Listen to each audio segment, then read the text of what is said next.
Well, it appears we got more problems with Blade, and I'm starting to get really worried about this movie. Let's talk a couple minutes about the most recent update about Blade, a character that has apparently been almost completely written out, and why it makes me wonder if there are indeed some behind-the-scene problems.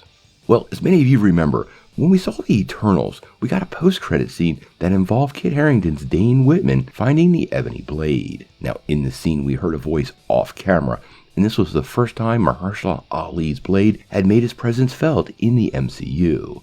Now, since then, we found out that the Black Knight was supposed to continue his story in the upcoming Blade movie, and it appears those plans might have changed. Now, as many of you know, there have been a lot of behind-the-scenes problems with Blade. They actually swapped out directors, and there have been reports that the script was an absolute mess, really short, lacked action segments, and was getting an absolute rewrite in order to get this project back on track and make Mahershala Ali happy with the process. And it appears part of that is basically removing Dane Whitman from the story. Now, this report comes via the Hot Mic podcast, so I always like to point out this isn't Marvel Studios, so it's not official, and we need to take it with a grain of salt, but these things have been hitting pretty solid lately, and this definitely sounds like something they're getting spot on. Now, in the most recent report, they made it pretty clear that things have gotten a little bit better, and the script is leaner and meaner, and they cut out the fat. But they did go on to say, the script I heard about was like 87 pages, and there wasn't enough, and they'd shaved it to the bone. What they'd cut out, I heard, is that Blade was going to tie in with the Eternals and Kit Harington's Black Knight.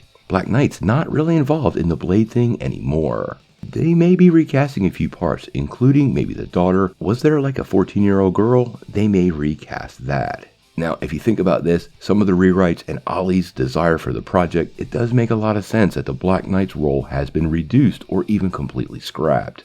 This is supposed to be a Blade movie, and honestly, from the beginning, fitting Black Knight into that kind of didn't make a lot of sense. The script may have been a little bit fragmented, and including the Black Knight simply made it worse, or may have taken the focus off the title character, which, honestly, this whole project came to life because Ali wanted to be Blade. If the Black Knight's role has been removed or even scrapped, then it leaves Dane Whitman in a spot where there's no clear future in the MCU. Obviously, Eternals 2 could include the character, but that still seems a pretty long ways off. And some fans were looking forward to Blade and Black Knight teaming up, but like I said, that seemed a little bit contrived, and I would prefer to get a Blade movie that focused on the character, his origin, and how we get to know him in the MCU. Now, obviously, we're looking for confirmation from somebody within Marvel Studios, and that's not likely to come for a really long time. Blade is currently set to be released on September the 6th, 2024, and is about to enter production. So once production kicks off, we might actually find out if Kit Harington is on set, and that could obviously dispute this report and give us a better perspective about what's going on with the project. Whether he appears in this movie or Eternals 2, which doesn't have a release date, well, honestly, we're gonna have to wait and see.